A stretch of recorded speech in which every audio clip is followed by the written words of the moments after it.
Hi, everyone, and welcome to the Trial Site News podcast. I'm Dr. Erin, your host. Thank you so much for joining in today.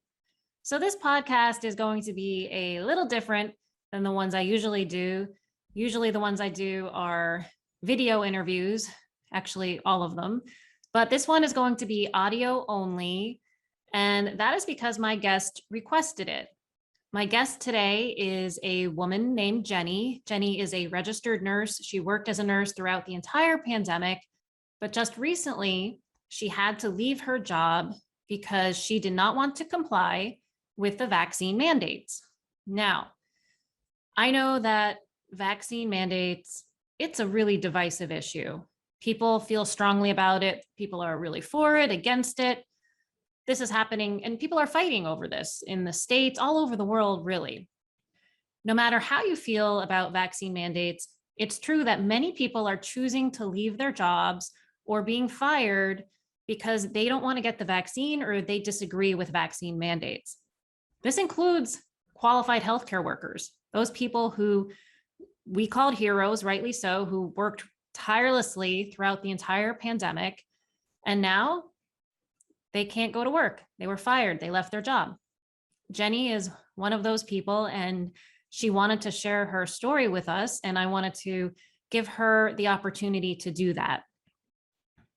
So, I've been hosting this podcast since June. I'm very grateful for the opportunity. I really enjoy sharing with you guys, interacting with you guys, and bringing on guests that I hope provide a broad spectrum of perspectives.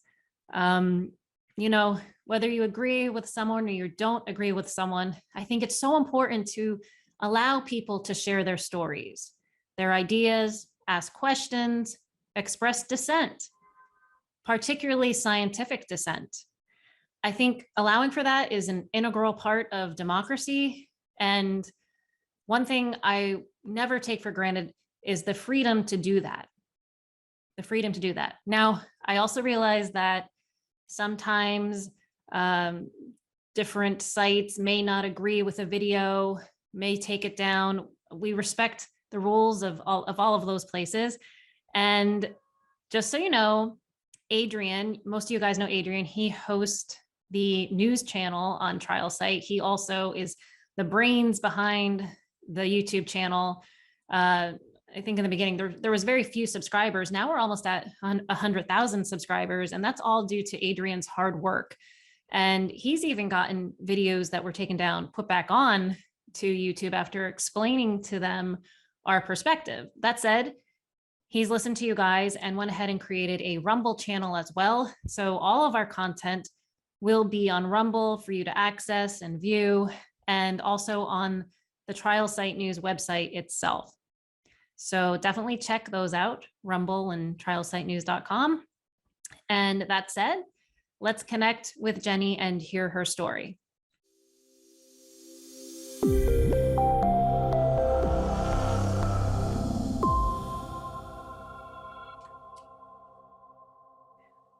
Hi, everyone. Welcome to the Trial Site News podcast. Today, we're doing an audio only podcast, and part of this is to feature some of these personal stories of people who've lost their jobs because of vaccine mandates.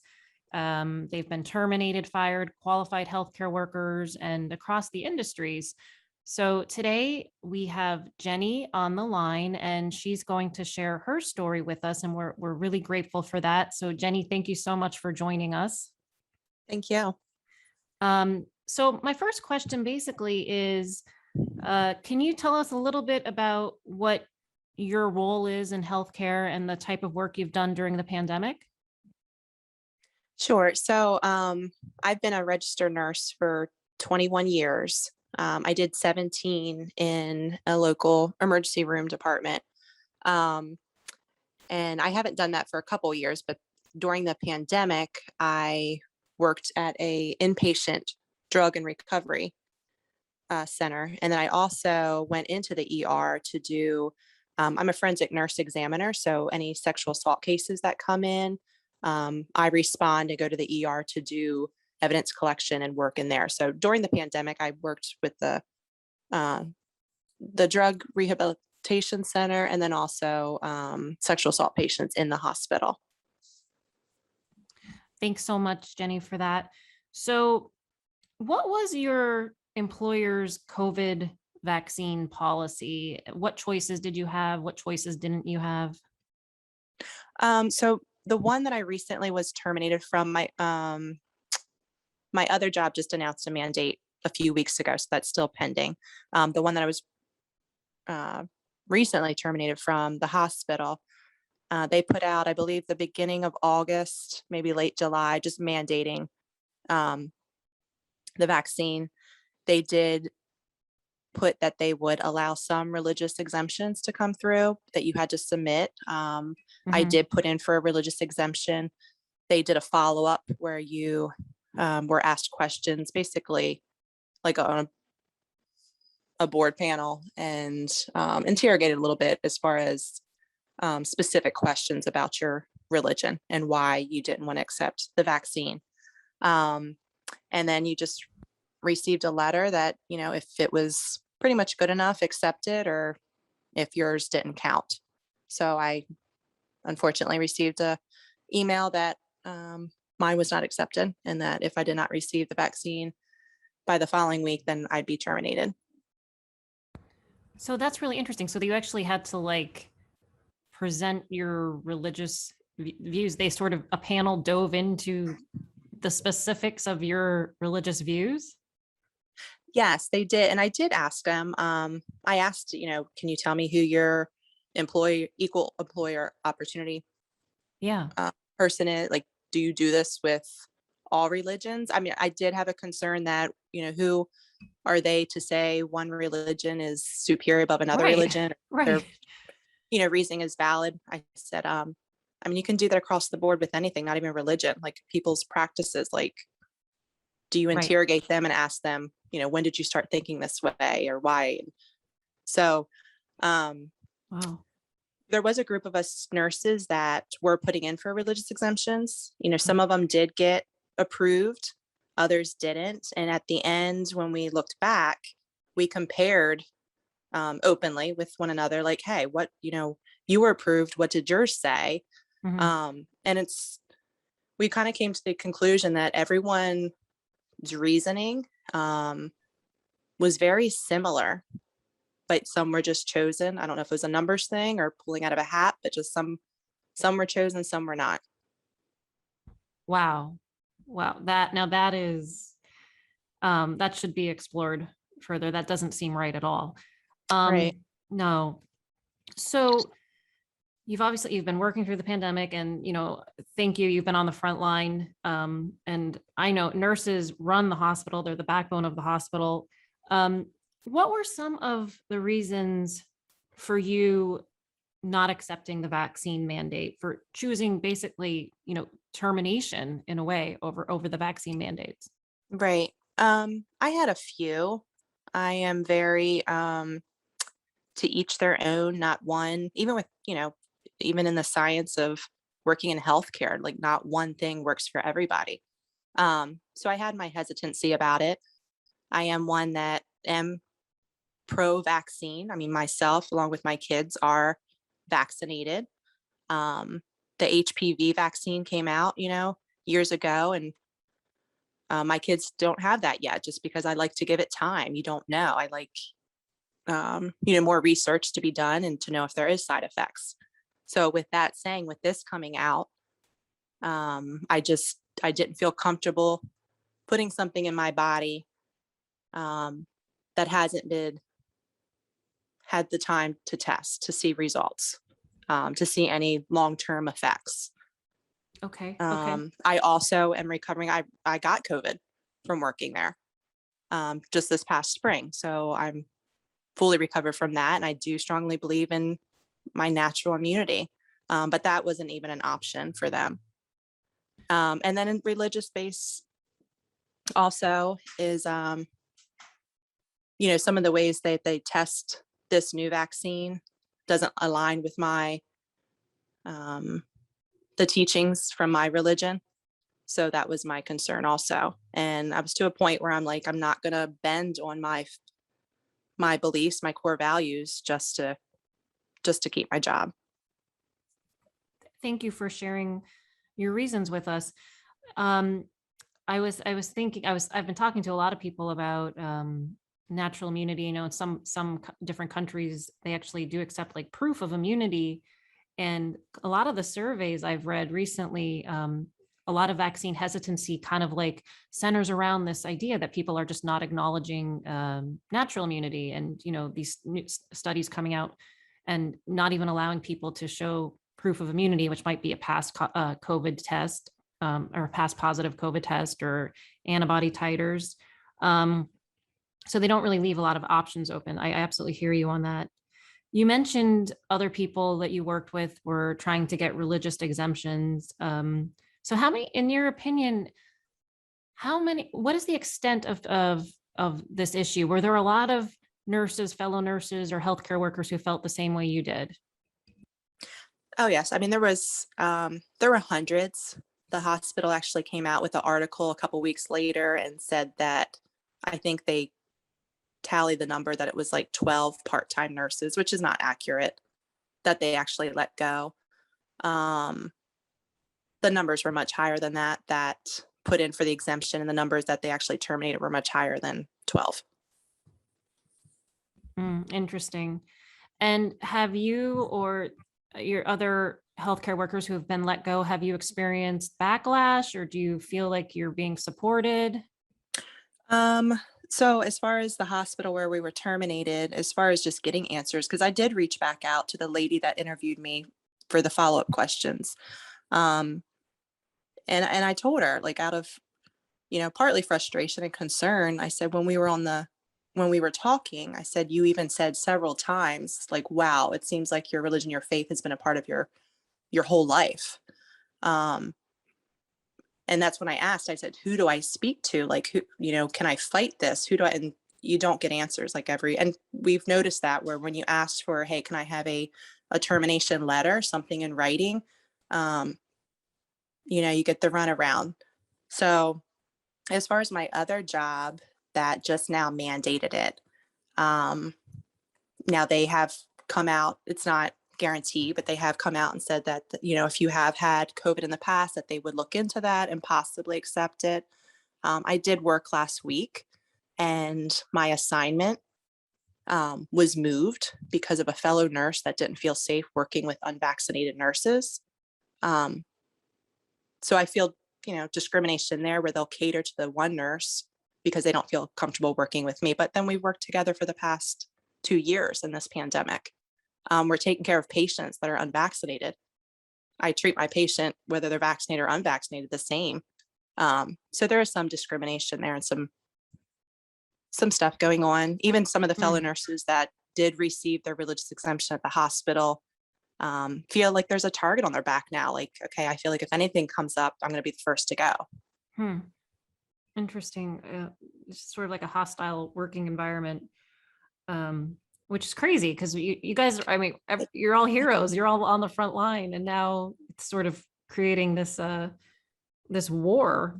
Right. It's such a division. It's Yeah, really sad, disheartening, the division yeah. between, healthcare workers and their views. And Mm-hmm.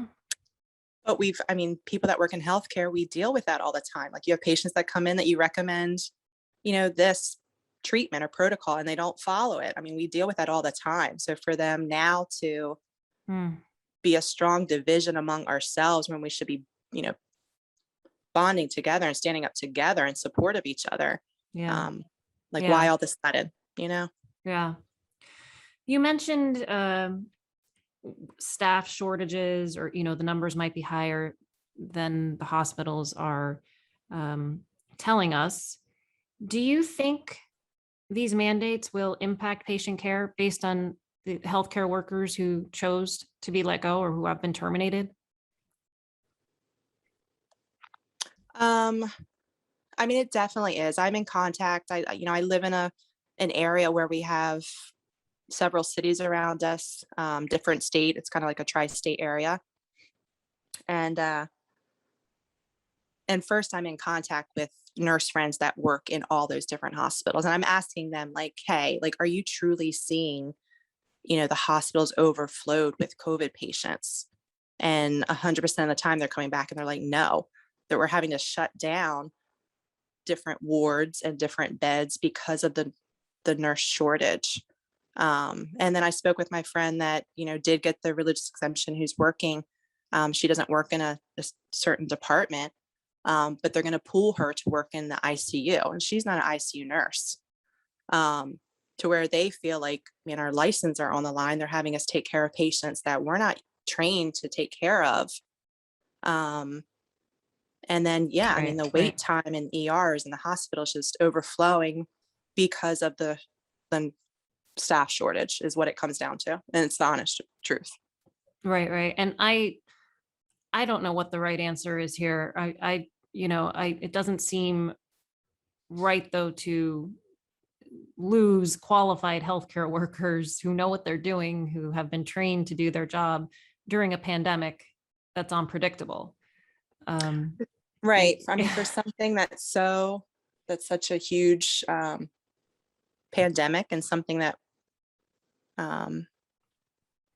is Right. threatening the livelihood or the health of people, is not the time to go and fire nurses. And especially, I know in our state that the governor they're pushing for, hey, any of your school nurses, like go ahead and let them start working, and let's kind of like speed up the graduation process. And I'm all for that. I went straight out of grad school into the ER as a fresh nurse. But you're letting go of nurses that have been there for years and years experience, where it Right. takes years of experience, Right. to bring in staff that aren't ready yet. So yeah, I mean, you think if this thing is so serious, you need all hands on deck, but then you're willing to let a lot of hands go. It doesn't make Right. sense. No, you're right. It doesn't make sense. And I'd rather a nurse who had that. I love all the new nurses out there, but I think I'd rather, Yeah, if I was a patient, I'd really value that experience. absolutely. Um, Absolutely. And yeah, that's what I told my friend. I'm like, I agree. If I was pulled, to work somewhere where I'm not qualified to work, um, I'd be concerned. And if that was my family member in the ICU, knowing that it's a nurse that doesn't work in the ICU, I'd be concerned too, big time. yeah, yeah. Um, well, I'm sorry that you have to go through all of this, and I can't imagine that any of this feels good, um, on the personal level, on the professional level. What is your plan right now? What are you doing now?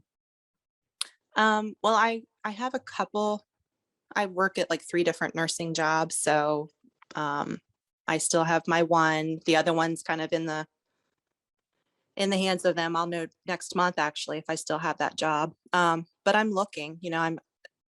I'm looking for other opportunities, but I feel like in the health care industry right now, if you're not vaccinated, it's going to be hard to find a job. So just hoping and praying something comes out. I mean, I am a true believer that doors open and close for a reason. So I don't see that right now, the light at Right. the end of the tunnel with that. But I do hope that there is, and I just hope and pray that information and truth will come out in the future, to where people realize, this is not how you handle this. Yeah, yeah. I always say, public health intervention should be positive. They shouldn't be coercive. People shouldn't feel like they're being punished. And I see this one trending in the opposite direction, which I don't think is good now for this pandemic, but also for future ones. Right.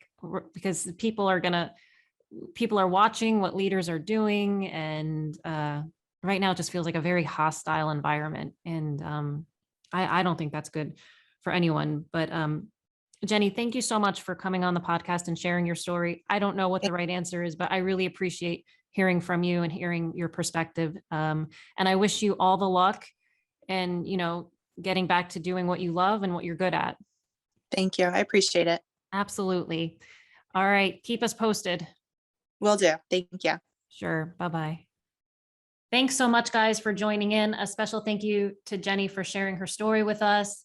Let me know what you thought in the comments. Please share this video, subscribe, and we'll see you next time.